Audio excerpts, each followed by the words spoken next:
Brasília, a jovem e bela capital do Brasil, mais uma vez participou ativamente da marcha democrática do maior país da América do Sul. Esse era um dia de maior significação para o povo brasileiro. Após retornar à trilha democrática, que o conduzirá a um futuro promissor, iria ser realizada a eleição do novo presidente da nação.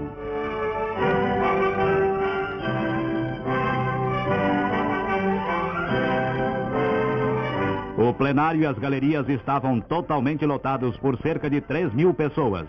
A sessão do Congresso recebeu a maior presença de todas quantas se realizaram em Brasília. Confirmariam-se posteriormente as perspectivas de fácil eleição do general Humberto de Alencar Castelo Branco para a presidência. Com as retiradas prévias das candidaturas Amaury Cruel e Eurico Dutra, a escolha do chefe do Estado-Maior do Exército tornar-se-ia pacífica e tranquila.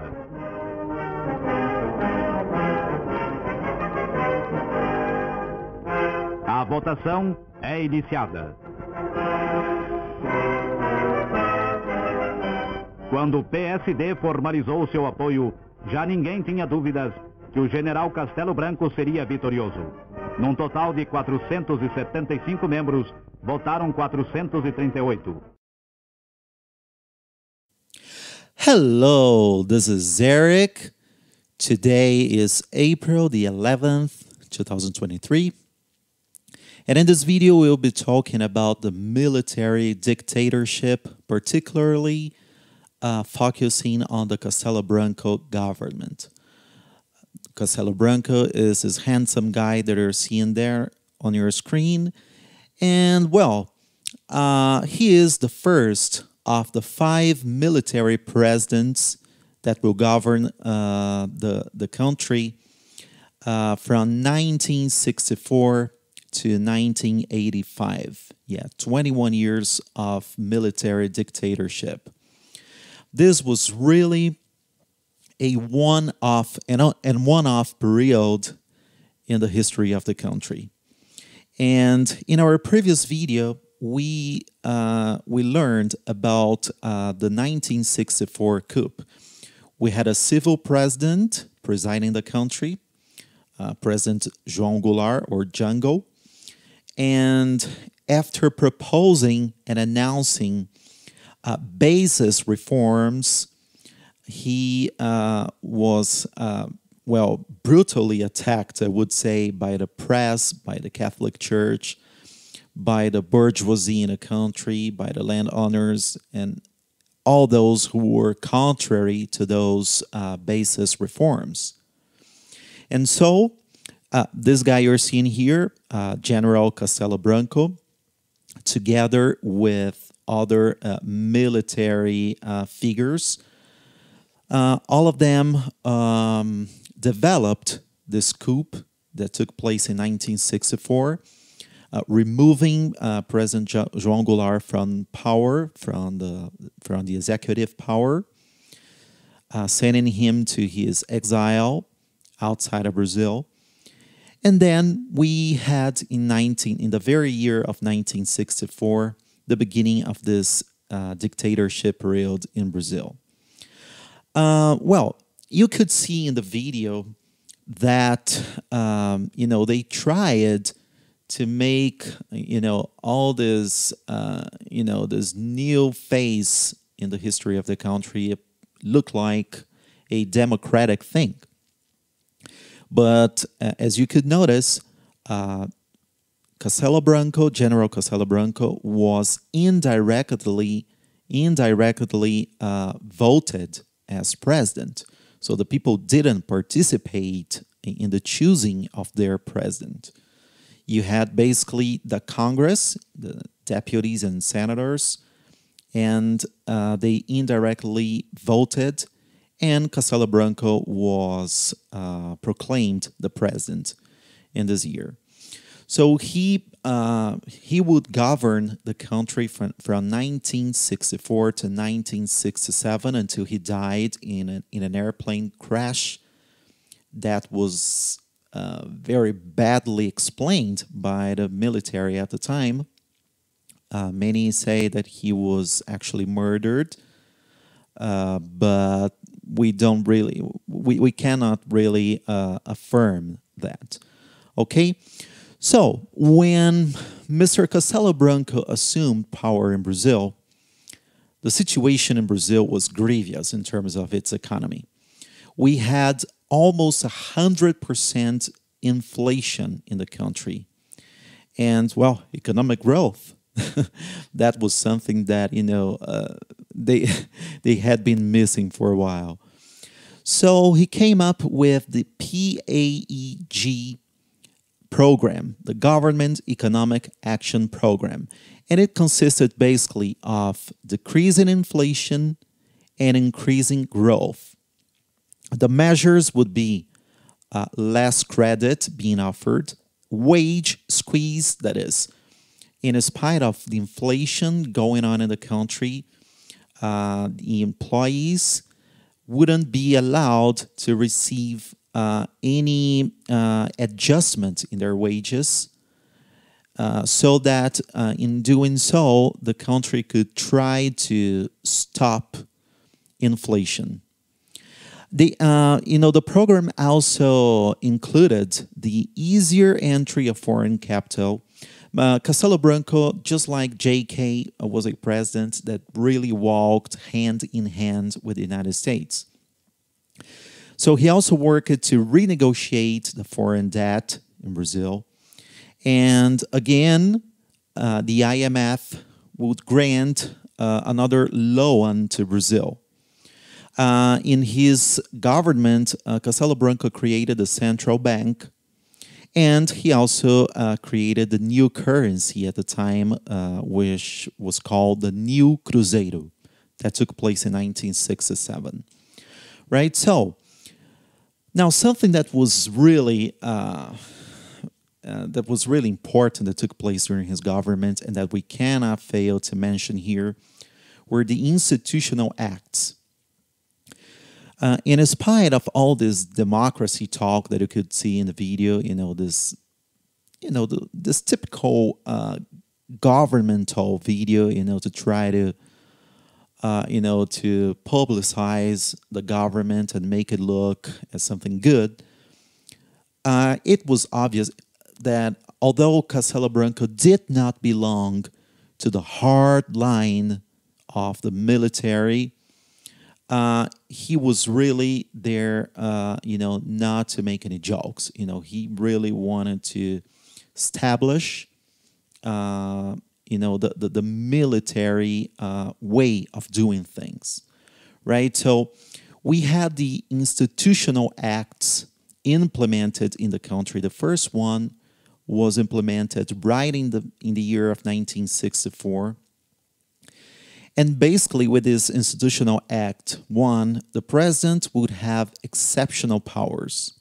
He would be allowed to revocate mandates. He would also be allowed to suspend political rights for up to 10 years. And as we see here, he would also be allowed to dismiss civil servants and to establish compulsory retirements for those who were accused of subversion. As an example of that, we had, for example, former President Fernando Henrique Cardoso at the time that was considered subversive, and he was kindly asked to retire, I would say, but that was not the case. Actually, he was forced to retire. Right? And we had the creation of the SNI, the National Information Service. Through this National Information Service, unfortunately, the third military president of this period, Mr. Medici, would murder and would execute many people that were deemed subversive as well, right? So that was a very sad thing. But if you think that we stop here with the institutional acts, no, you're definitely not right. We also had, in 1965, another institutional act, and that was, this one established indirect election for president. So no population participation in choosing their president. All political parties were extinct, except ARENA, the National Renewal Alliance, which was basically the government party, the government political party. And we had the MDB, Brazilian Democratic Movement. That was really a consenting opposition. That is, in theory, they would be able to question the government, but in practice, that didn't really happen. They were really limited, right? But as you can see here, little by little, the government, the military are showing their real intentions.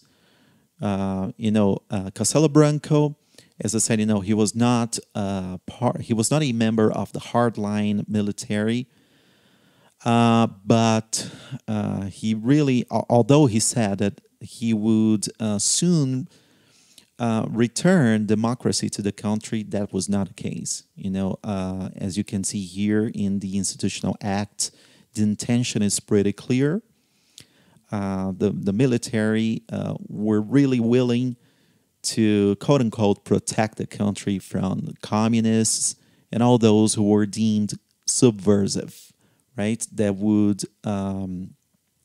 might attempt to somehow distort or spoil the country, right? And I'm talking here about the interests of those that belong to the bourgeoisie, to landowners and etc., that didn't really want any political reforms, especially the agrarian reform, right? So here we also had the Institutional Act 3, right, that actually established indirect voting for governors and for mayors and for politicians from the executive sphere. But the most important institutional act was really the Institutional Act 4 in 1966. And it basically prepared the country for the 1967 Constitution, right? The Congress had been closed by Castelo Branco, but he was reopened, and congressmen were called for voting and promulgating the new Constitution. So the Constitution was not granted, right? It was not imposed. But it was clear that the military were leading the country and that this Constitution should be, should comply with the interests of the military. And here you see a picture of Jornal do Brasil, a famous newspaper at the time. And here it says that the joint promulgates a new letter, a new constitution, right? And this is the cover of the 1967 Constitution of Brazil. And basically, this new constitution confirmed the institutional acts, right? And in summary, the president would be entitled to decree Congress recesses whenever he wanted. He would also be able to intervene in the states and municipalities. And he would even be able to declare a state of siege, right? So basically, it was dictatorship in its most pure form and a state. So to cap it all, we had the National Security Doctrine, and the National Security Act set forth in 1967. And through this act, we had censorship established. So the press law limited the press.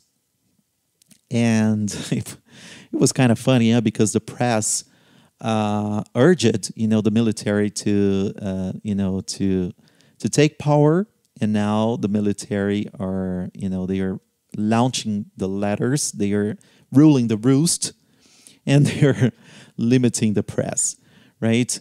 So they would be able to seize newspapers and magazine issues that were considered subversive. Strikers were no longer permitted. They would be arrested, and it really happened. That kind of thing really happened. And the police would be allowed to repress trade unions, and the UNE. That was basically a representative of the students' force in the country, to go against the regime. And, well, that's basically what happened in the Castelo Branco government. As I said, he died in a very suspicious airplane accident. And his Minister of War, Artur Costa and Silva, would assume as the next president. And in him and through him, we had the literal and crystal clear establishment of the dictatorship, the military dictatorship in the country, especially through the IA-5 that we are going to be studying about in our next video. So I hope you have enjoyed this video. If you have any questions, please let us know here by sending us the comments. And that's it, guys. Thank you so much, and see you in our next video.